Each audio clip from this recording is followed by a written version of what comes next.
মানুষ যে এত বোকা, এই মোদি আমলে যদি না থাকতাম তাহলে বুঝতে পারতাম যে মানুষ এত বোকা চিও হতে পারে।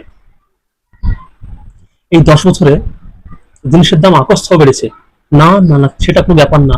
আমাদের মোদি ভগবান চাই, ভগবানের কাছে সবাই দোয়া করে, সবাই চাই আমাকে বড়লোক বানিয়ে দাও, আমাকে চাকরি করে দাও, আমার বড় একটা গাড়ি করে দাও, এসব চাই। আর এই ভগবানের কাছে আবার সবাই চায় আমার ধর্মটাকে বাঁচাও, আমার ধর্মকে রক্ষা করো। তুমি এমন ভগবান যে ধর্মটাকে রক্ষা করবে, কেন আপনাদের দ্বারা ধর্ম রক্ষা হবে না? একজন মানুষের উপর দায়িত্ব দিয়ে দিয়েছেন ধর্ম রক্ষা করার জন্য। এই 10 বছরে জিনিসের দাম কত বেড়েছে জানেন তো? না জানেন না? চাকরি বাকরি আছে, মাস্টাররা মার খাচ্ছে, ছাত্ররা পাকিস্তানে যাচ্ছে, সেন্টার মাঠে পরীক্ষার সেন্টার করছে।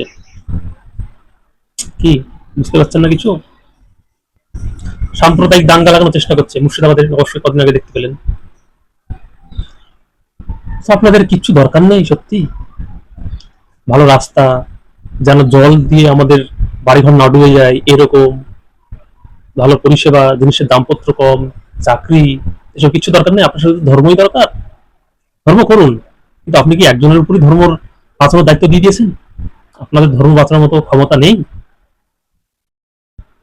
কোনো সময় আছে, ভালো করে ভাবুন।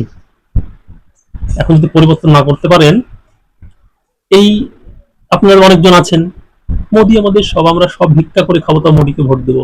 ভিক্ষা করেই খাবেন, আপনারা ভিক্ষা করে খাবেন। আর এই মোদি আছে, যে মোদিদের চেলারা আছে, সবাই কি করবে? সিংহাসনে বসে থাকবে, আর আপনাদেরকে 2-3 টাকা ছুট দিয়ে যাবে। সবার তো বাইক আছে, কার আছে?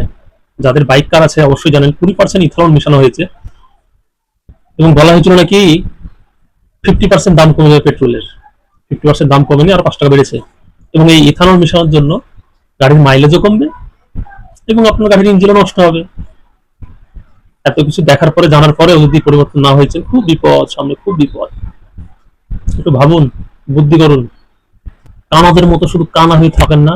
কানা হয়ে থেকে ও আমি মোদি ভক্ত, মোদি আমাদের ধর্ম রক্ষা করবে। ধর্ম সবাই রক্ষা করবে, ধর্ম রক্ষা রক্ষা করার দায়িত্ব আপনার, আপনি রক্ষা করবেন। উনি রক্ষা করবে ধর্ম? পরিবর্তন হন, ভালো একটা নেতা আনুন দেশে, তাহলে অবস্থা খুব খারাপ।